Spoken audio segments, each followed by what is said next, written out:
Hello everyone, welcome to my Flosstube channel. My name is Jessie Lee and I'm coming at you with video number 8. I am going to start right off with my question of the week, and that is, what comforts you during hard times? And this question has come to mind because these past 2 weeks since I posted my last video have been really awful. So I am just going to vent a little bit about all the crap that's been going on lately. About a week and a half ago, I got my second COVID shot, which is not an awful thing. It's a good thing. I'm glad it's done. But I had kind of a nasty reaction to it. For about 3 days, I had a pretty high fever, which was icky. But I also had extremely swollen lymph nodes in this armpit on the side where I got my shot. They were so swollen that you could actually see the bulge from a distance while I was wearing a shirt. And it was really uncomfortable and painful and just weird feeling. And I am pretty tough about feeling sick or feeling in pain, but I'm not tough about feeling weird.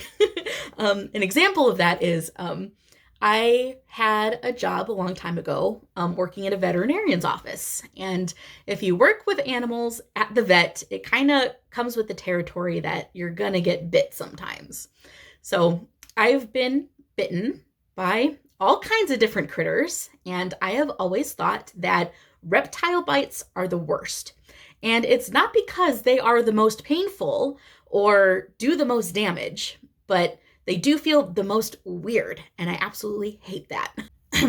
So, having this weird swelling going on in my lymph nodes in my armpit was hard for me to cope with, and I was being pretty whiny about it for a while.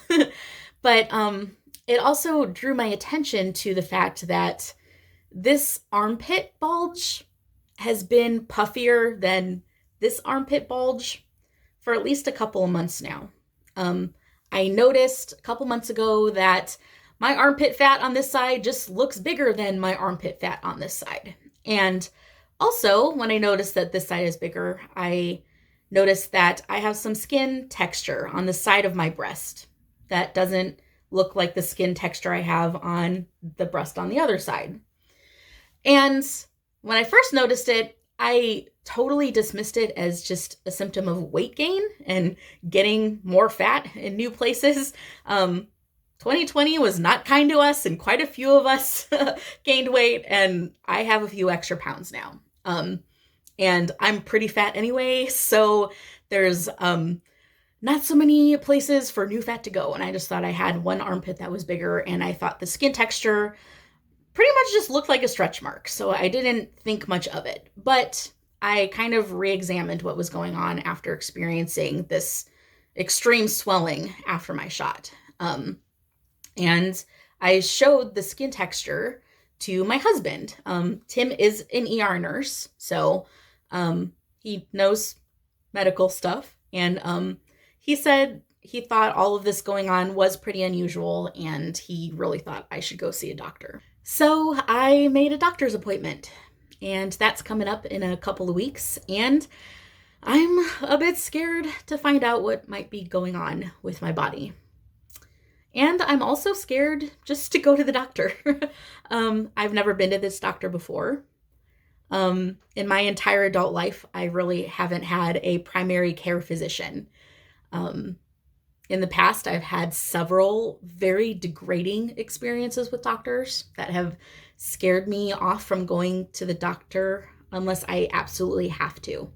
If I'm really sick and I know I need antibiotics, I will suck it up and go to an urgent care clinic where I will have a doctor that I will never see again treat me for a specific problem. But I don't have a relationship with a doctor where they know me and my medical history and where I get regular checkups, any of that. It's just, I haven't been able to find the right person. Anyway, so I'm going to a doctor now, and the whole thing just is hanging over my head, and I feel really anxious. Anyway, by the weekend, I had mostly recovered from my COVID shot side effects, and I was just having a regular day at home with the kids. Sylvie was inside making a huge mess of the dining room table with her art projects, and Glenn was running out of the house and back into the house, just playing all sorts of random stuff. And I was inside doing chores and mom things. And Glenn came in the house and he started repeating to me, Black cat got smashed. Black cat got smashed. And I didn't think much of it because Glenn just loves to smash toys as a part of the way he plays. And he and Sylvia do have several cat stuffed animals, including a black one. So I thought he had just been like beating up a plushie or something. I didn't think much of him talking about Black cat got smashed until I went outside to get the mail and saw a black cat dead in the road right in front of our house.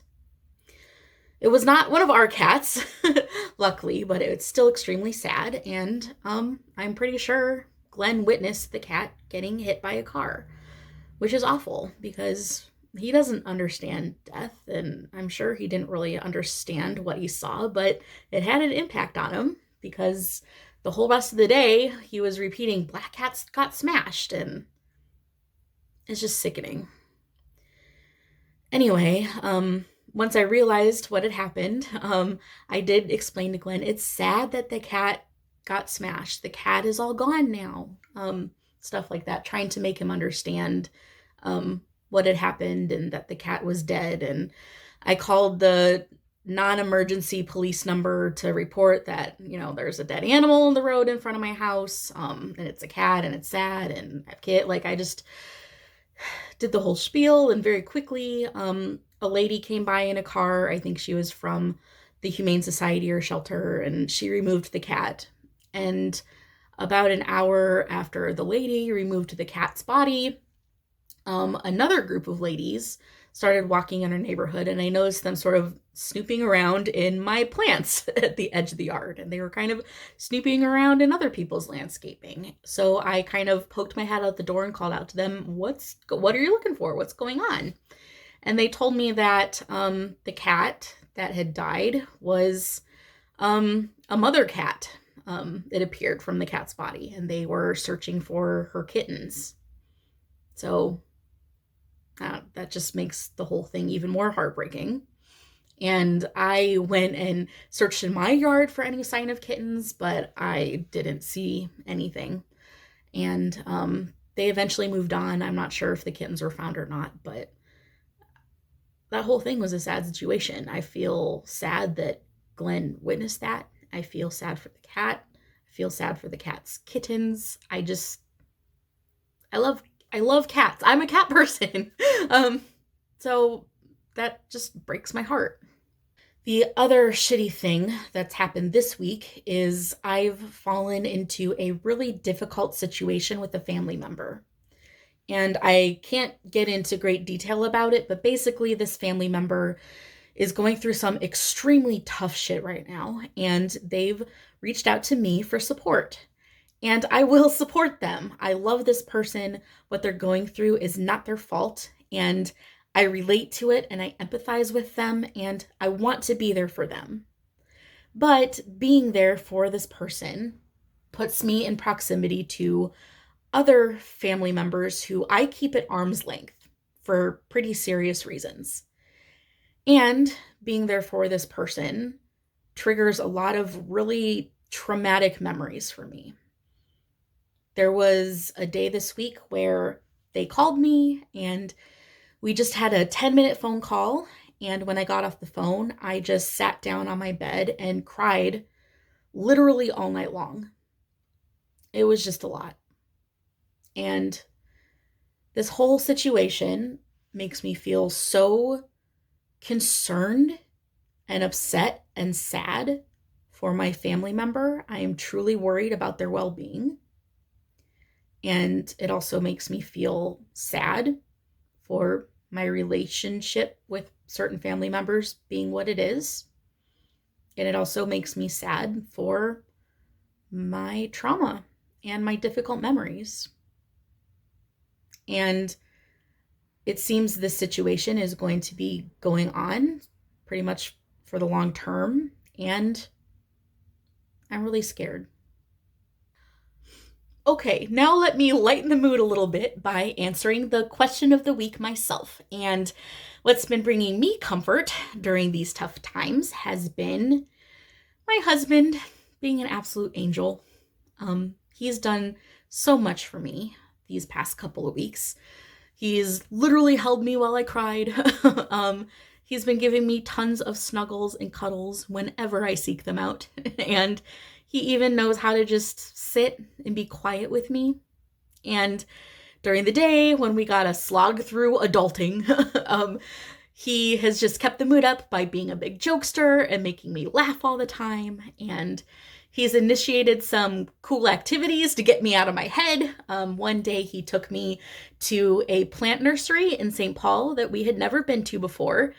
We plan on doing some landscaping in our yard soon, and I've been really excited to go pick out new plants, which is really funny because it's like, is this what being an adult is, getting excited about shrubs? Anyway, but he took me to this really cool greenhouse in St. Paul that was amazing. It was huge and they had so many plants, and it was really cool that that place happened to be in the heart of this busy city. It was neat. And the other neat thing that was Tim's idea was picking the kids up from school and going straight to the Mall of America.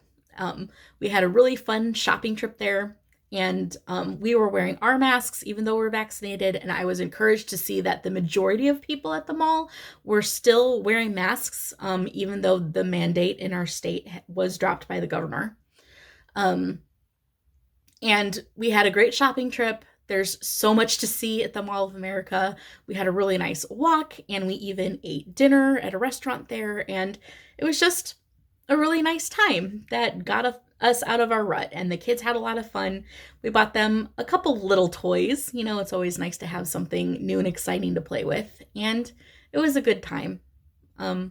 Tim's really been looking out for me, and he makes me feel really loved. Can you not lick your butt right now?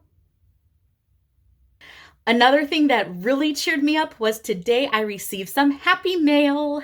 My friend Susan, who sent me her vintage cross-stitch magazines, gave me another surprise. Today in the mail, I got an envelope from her that had a few more old patterns in it, and they are so adorable. And also, the note she put with them really made me chuckle because it begins, "Justine, I am not trying to unload all my vintage patterns on you, but Susan, unload away. I love all of these."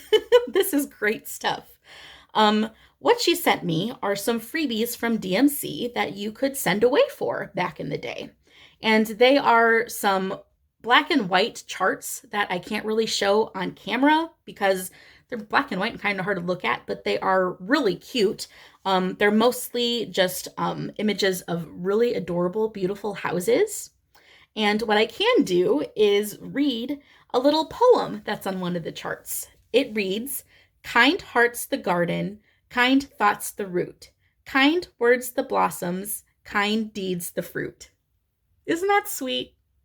I love that. I'm such a sucker for a sentimental poem. I have noticed that in modern cross-stitch patterns and even general home decor items that incorporate inspirational text, that text is rarely a full-on poem anymore. It's always just a single word or a brief phrase that's intended to be inspirational.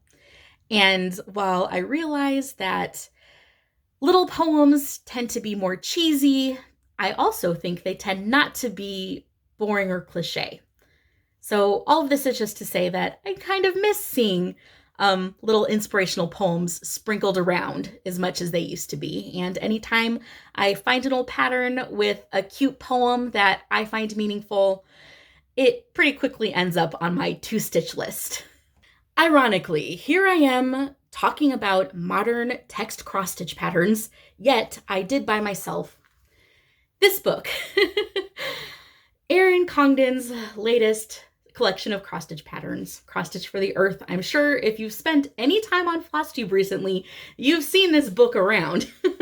And I had to buy it because I follow Stitchrovia on Instagram, and I do love her designs. The images she creates are beautiful. The letters and the words are beautiful. I just don't always like what the words say because it's just not flowery and cheesy enough for me. But there is a pattern in this book that made me have to buy it. And it is this one here on the back cover. Enjoy the little things, with all these adorable little bugs, and the mouse and the birdies too, but especially the bugs is what I needed this pattern for, because first of all, the snail reminds me of my daughter. Snails are one of her favorite critters. She constantly draws them, and she was a snail for Halloween one year. And also because I myself just really am fascinated by insects. I loved them as a child, and I wanted to share that with my children. That was so important to me that I made my first child's baby nursery bug themed, because that was just on the top of my list to share with my kids, that appreciation for the little things. I have another bit of crafting haul to show you. It's for a sewing project I have lined up. It's these adorable fabrics. Here I have some cute kitties in a garden and some bluebirds with strawberries. And then the kitties in another colorway that I'll use for the backing fabric for this little project. Those three fabrics were from a retired Riley Blake collection called Bluebirds on Roses that I was lucky enough to find a few bits of on Etsy. And then I chose these accent fabrics, these little flowers, which are some Naname 1930s reproduction fabrics. And what I am going to use all of these for is a hexagonal table topper that I need for my grandma's table here in this room. Because on top of that table, I am placing this. This is a vintage 1950s table fan that I won on eBay recently. I don't usually seek out vintage items, and I never before have bid on anything on eBay, but because the Lizard Mansion is in here, Calcifer's heat lamp makes this room really stuffy, and I needed a fan. So I was fan shopping on the internet, and then Facebook found out that I was fan shopping, and it started advertising all these listings for vintage fans on eBay, and this one caught my eye. I had to have it because the color is perfect for this room, and I absolutely adore this little flower. It's just so special looking, and it was in good working condition, and when I bid on it, I won it for not too expensive. So I was just really happy with it, and it works like a charm. It pushes so much more air than modern fans of this size do. I'm really happy with it. They just don't make them like they used to. However, since it's a metal fan, and I have it set out on my grandmother's table, which is tiled with glass tile, the vibrations of the fan against that tile make a really loud, obnoxious noise. So I was buffering that by just placing a towel underneath the fan. And I really need something cuter to put under there than a towel. So I'm going to be sewing myself a little table topper with these fabrics. And I have more than enough fabric here to sew several table toppers. So if any of you guys watching would be interested in having a table topper made out of these fabrics, let me know in the comments. Maybe there will be a future giveaway. Okay, time to show you my whips, starting with the one you see every single video, and that is my Temperature Garden by Sarah the Stitchin' Mommy. I'm doing this in my own colorway, and as you can see, we are well into May, and the flowers are getting more and more orange as the temperatures rise. And an interesting thing I got to stitch was this 6-petal flower right there. Most of the flowers in this pattern are 5-petal flowers, but this little rounded 6-petal one is oh so cute. So that was a fun one to get done. And I'm really enjoying this stitch. I want to do some sort of temperature piece every single year. It is just really, really fun. In my last video, I told you about my plans to stitch up some special gifts for my kids' kindergarten teachers, but unfortunately these past 2 weeks, I didn't work as hard on those projects as I had planned to. But I'll show you what I did do. I worked on my daughter's teacher's present, which is this pattern called Fall Fox, because the teacher's name is Mrs. Fox. And here's how far I got. I finished the trees and the owl, so all I have left is the cute little fox. And I'm using all my own colors for this pattern, and I am stitching on this fabric that I dyed myself. And the trees are done in variegated floss. This is the very first time I've ever used Weeks Dye Works, and this color is Swiss chocolate for the tree trunks. And then the owl and the leaves are just other DMC that I picked out myself. Since I've been so stressed, I've chosen to use a lot of my stitching time to work on the whip that I thought was the most fun. And it's my Spring Cat Sampler by Nancy Rossi. If you've seen any of my other videos, you're familiar with this piece. This is the pattern picture up close. And here's what I got done on it. I completed this entire column of flowers right here, even the back stitching. And up close, I'll show you. Down on the bottom are these little hyacinths. Using the purple and blue threads was so much fun. And then we have the delightful daffodils. And up top and even around a ways are these cute budding branches. I'm not sure what they are, but I'd take a wild guess and say they're pussy willows, maybe. I don't know, but stitching on this piece and getting so much progress on it was a real comfort to me, but I do now have to buckle down and crank out the teacher gifts as soon as I can. Well, that's all I have to talk about today. I really hope that none of you mind that I was so candid about what's going on with me, and I also hope that I haven't been too much of a downer, but anyway, before I go, I'd like to share with you the motto of my grandma, who inspired me both in stitching and in life. God loves you, and I love you. Happy stitching. Bye-bye.